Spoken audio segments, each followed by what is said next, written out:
ఈ రాష్ట్ర ప్రజలకు ఏ కష్టం వచ్చినా కూడా అది నా బాధ్యత, ఏ పేదవాడు ఒక ఆరోగ్య సమస్యతో ఇబ్బంది పడినా అది నా బాధ్యత అని భావించి జగన్మోహన్ రెడ్డి గారు నిరంతరం పరితపించి ఎంత కష్టమైనా సరే అనేక ఇష్యూస్ ఉన్నా ప్రయారిటీస్ ఇంకా ఉన్నా కూడా ఏదైతే ఇందాక మనం మాట్లాడుకున్నామో ఏ దేశానికైనా హెల్త్ అనేది ఒక టాప్ మోస్ట్ ప్రయారిటీ అని, కానీ మన ఆంధ్రప్రదేశ్ రాష్ట్రంలో జగనన్న ప్రభుత్వానికి ఒక టాపెస్ట్ ప్రయారిటీగా భావించి పేద ప్రజల ఆరోగ్యం కోసం ఎక్కడ కాంప్రమైజ్ కాకుండా ఏ రోజు ఏ సిచ్యువేషన్ అయినా కూడా వాటిని బేర్ చేస్తూ ఎక్కడ కూడా హెల్త్కి తగ్గించకుండా మరి ముందుకు నడిపినటువంటి విధానం ఈ రాష్ట్ర ప్రజలకు తెలుసు.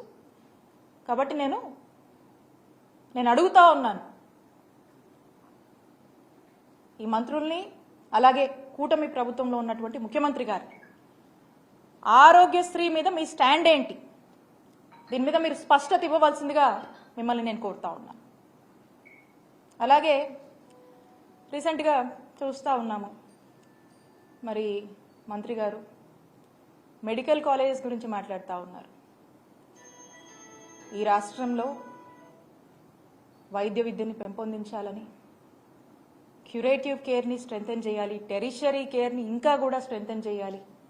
ఈ రాష్ట్రంలోని ప్రజలు ఏ ఆరోగ్య పరిస్థితి వచ్చినా ఇతర రాష్ట్రాలకు వెళ్లకుండా ఇక్కడే ఒక మంచి వైద్య సేవలు అందించాలి అంటే వైద్య విద్యను మనము పెంపొందించాలి, వైద్య విద్యను మనము స్ట్రెంథెన్ చేయాలి అనే ఒక గొప్ప ఆలోచనతో ప్రతి జిల్లాకి ఒక మెడికల్ కాలేజెస్ని తీసుకురావాలనేటువంటి ఒక గొప్ప ఆలోచన చేసి మొట్టమొదటిసారిగా ఈ రాష్ట్ర చరిత్రలో 17 కొత్త గవర్నమెంట్ మెడికల్ కాలేజెస్ని మన రాష్ట్రానికి తీసుకురావాలనేటువంటి ఒక గొప్ప ఆలోచన, సుమారు 8,500 కోట్ల ఖర్చుతో ఈ మెడికల్ కాలేజెస్ని తీసుకురావాలని చెప్పి శ్రీకారం చుట్టినటువంటి ఘనత జగన్మోహన్ రెడ్డి గారికే దక్కుతుంది.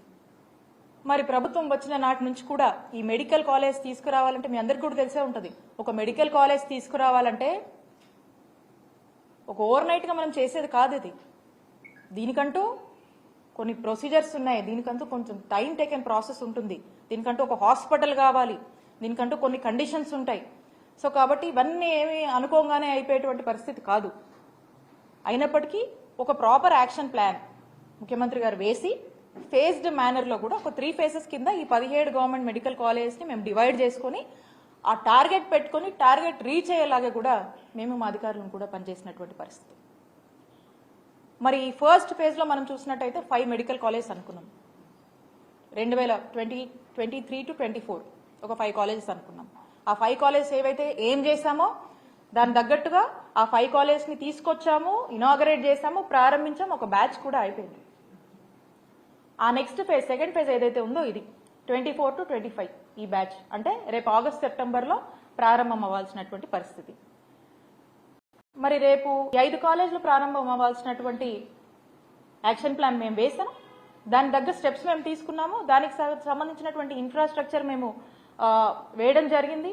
అట్ ది సేమ్ టైం దానికి కావాల్సినటువంటి రిక్రూట్మెంట్స్ అవన్నీ కూడా మేము ప్రారంభించడం జరిగింది. మేము కొంత చేసాము, కొంత చేయాల్సింది ఉంది. ఇప్పుడు మరి మెడికల్ కాలేజ్ పరిస్థితి ఏంటో మనకు అర్థం కావట్లేదు. ఈ ఫేజ్కి రావాల్సినటువంటి రేపు ప్రారంభం కావాల్సినటువంటి ఈ 5 మెడికల్ కాలేజెస్ల పరిస్థితి ఏంటి, దానిపై మీ స్టాండ్ ఏంటి మనకు తెలియట్లేదు. దీని మీద స్పష్టత ఇవ్వాల్సినటువంటి అవసరం ఈ ప్రభుత్వానికి ఉంది. ఆ తర్వాత వచ్చే 7 మెడికల్ కాలేజ్ వాటి పరిస్థితి ఏంటి, దాని మీద మీ స్టాండ్ ఏంటి? ఏదో ఇప్పుడు ఈ మెడికల్ కాలేజ్ చేస్తే, ఈ మెడికల్ కాలేజ్ని తీసుకొస్తే ఆ మంచి పేరు జగన్మోహన్ రెడ్డి గారికి వస్తుందేమో అనేటువంటి ఒక ఆలోచన ఏమైనా ఉందేమో నాకు తెలియదు. ముందు చూపు లేకుండా మెడికల్ కాలేజ్ కోసము ఆలోచన చేసి మరి ముందు చూపు లేకుండా జగన్మోహన్ రెడ్డి గారి ఆలోచన చేసి వెళ్తున్నారని చెప్పి మరి మంత్రి గారు మాట్లాడుతూ ఉన్నారు. ముందు చూపు లేకుండా ఏమీ ఆలోచన చేయలేదు. ముందు చూపు ఉంది. ఈ రాష్ట్ర ప్రజల కోసం కమిట్మెంట్ ఉంది. ఈ రాష్ట్రంలో అనేక మంది డాక్టర్ అవ్వాలనుకునేటువంటి విద్యార్థుల పట్ల బాధ్యత ఉంది. ఎంతో ఆశగా ఎదురు చూస్తున్నటువంటి ఆ తల్లిదండ్రుల పట్ల బాధ్యత ఉంది. కాబట్టే ఈ ఒక గొప్ప ఆలోచనలు చేశాం. ఒక మంచి మెరుగైన వైద్య సేవలు మన రాష్ట్రంలో అందించాలి, వాళ్ళ ప్రాంతానికి దగ్గరగా అందించాలి. ఎంతో మంది డాక్టర్స్ని మనం తయారు చేయాలి. ఏదో మన రాష్ట్రానికే కాదు, మన దేశానికి, ఇతర దేశాలకు కూడా ఈ డాక్టర్లు సేవ చేయాలి అనేటువంటి ఒక గొప్ప ఆలోచనతో మనం ఇక్కడ డాక్టర్లని తయారు చేయాలి అనేటువంటి ఆలోచనతో ఒక మెడికల్ కాలేజ్ పెడితే ఒక డాక్టర్సే కాదండి, అనేక బెనిఫిట్స్ ఉంటాయి. ఆ ప్రాంతంలో మంచి వైద్య సేవలు అందించవచ్చు, ఆ ప్రాంతంలో ఎంప్లాయ్మెంట్ ఆపర్చునిటీస్ వస్తాయి, ఆ ప్రాంతం అభివృద్ధి చెందుతుంది.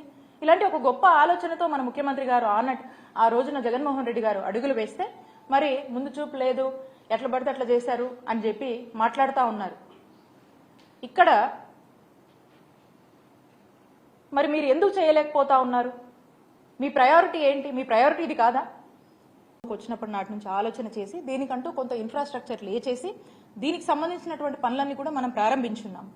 మరి లాస్ట్ ఇయర్ ఈ నోటీస్ వచ్చినప్పుడు మా ముఖ్యమంత్రి గారు జగన్మోహన్ రెడ్డి గారి ఆదేశాల మేరకు వెళ్ళి కేంద్ర మంత్రిని కలిసి మా స్టేట్ పరిస్థితి, మా స్టేట్లో మేము పలానా ఆలోచన చేసి 17 మెడికల్ కాలేజెస్ని తీసుకురావాలి, ప్రభుత్వ మెడికల్ కాలేజ్ తీసుకురావాలని ఒక ఆలోచన చేశాము, దీనికి సర్టెన్ ఇన్ఫ్రాస్ట్రక్చర్ కూడా చేసి ఇంత మేము ఇచ్చేసాము అని చెప్పి మన స్టేట్ నీడ్స్ ఎక్స్ప్రెస్ చేస్తే అప్పట్లో ఉన్నటువంటి యూనియన్ మినిస్టర్ మన్సుఖ్ మాండవ్య గారు ఎంబటే స్పందించి మన స్టేట్ యొక్క నీడ్స్ని గుర్తించి మనకు సపోర్టివ్గా ఉండేందుకు ఇమీడియట్గా కూడా ఒక 1 year పాటు ఆ కండిషన్ని రిలాక్సేషన్ ఇచ్చారు. ఆ రిలాక్సేషన్ ఇచ్చిన నాటికి ఆల్రెడీ మనం ఒక బ్యాచ్ కూడా మనది స్టార్ట్ అయిపోయింది. అంటే 5 కాలేజెస్ మనం ప్రారంభించాం, స్టార్ట్ అయిపోయింది. ఈ నెక్స్ట్ కాలేజ్ కోసం మనం రిలాక్సేషన్ కూడా తెచ్చుకున్నాం. అండ్ దీనికి సంబంధించి కొంత హార్డ్ వర్క్ మనం చేస్తున్నాము. సో కాబట్టి ఇంకా ఎందుకు ముందుకు వెళ్ళట్లేదు? ఎక్కడ డిలే ఉంది? ఎక్కడ ప్రాబ్లం వచ్చింది? దాన్ని ఇమీడియట్గా కంప్లీట్ చేయాల్సినటువంటి బాధ్యత మీ మీద ఉందని గుర్తు చేస్తున్నాం. ఎంతో మంది ఆశగా విద్యార్థులు, తల్లిదండ్రులు ఎదురు చూస్తూ ఉన్నారు. సో కాబట్టి వాళ్ళందరికీ కూడా ఈరోజు మనం సమాధానం ఇవ్వాల్సినటువంటి బాధ్యత ప్రభుత్వంగా మీ మీద ఉందని చెప్పి గుర్తు చేస్తూ మీ అందరినీ కూడా మేము ఒకటే, ఈ ప్రభుత్వాన్ని ఒక సరైన స్పష్టత ఈ మెడికల్ కాలేజ్ మీద ఇవ్వమని మేము రిక్వెస్ట్ చేస్తూ ఉన్నాం. అలాగే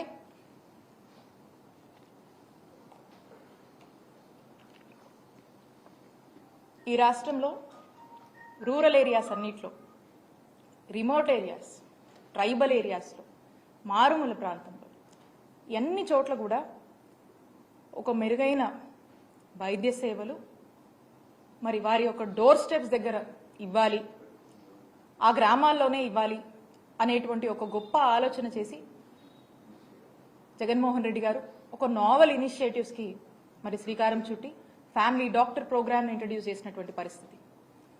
ఎంత గొప్పగా ఈ పథకము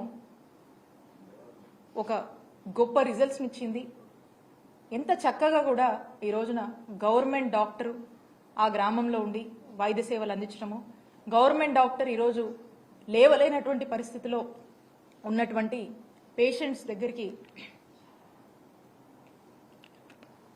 వెళ్ళి వైద్య సేవలు ఇచ్చేటువంటి ఒక గొప్ప కార్యక్రమం ఉచితంగా. మరి ఇలాంటి ఒక గొప్ప కార్యక్రమాన్ని మేము అధికారంలో ఉండగా తీసుకొచ్చాము. ఇది ఒక ప్రివెంటివ్ కేర్ మాదిరిగా, prevention is better than cure, అంటే ఒక ఫస్ట్ ఎయిడ్ మాదిరిగా ఏదన్నా ఒక ఇష్యూ వస్తే ఆ గ్రామంలో అక్కడే మనకు పరిష్కారం దొరికేటువంటి ఒక గొప్ప కార్యక్రమంగానే మనం చూడొచ్చు. అంటే ఏదున్నా కూడా మన గ్రామంలోనే మనకు వైద్య సేవలు అందుతాయి, అవసరమైతే మనకి ఇంటికే వచ్చి డాక్టర్ చూసేటువంటి ఒక ఆలోచన చాలా గొప్పగా దీన్ని మేము ఇంప్లిమెంట్ చేశాం. ఇది ఎంతో మంది రాష్ట్ర ప్రజలకు మంచి వైద్య సేవలు అందించడంతో పాటు ఎంతో మంది ఆరోగ్యాన్ని కూడా కాపాడినటువంటి పరిస్థితి. మరి ఇలాంటి ఒక గొప్ప ఫ్యామిలీ డాక్టర్ లాంటి ప్రోగ్రామ్ మీద మీ స్టాండ్ ఏంటి? అసలు ఇది కంటిన్యూ అవుద్దా? దీని మీద మీ ఆలోచన ఏంటి అనేది ఈ ప్రభుత్వాన్ని నేను స్పష్టత ఇవ్వవలసిందిగా రిక్వెస్ట్ చేస్తా ఉన్నాను. అలాగే ఆరోగ్య సురక్ష అనేటువంటి ఒక కార్యక్రమం, ఈ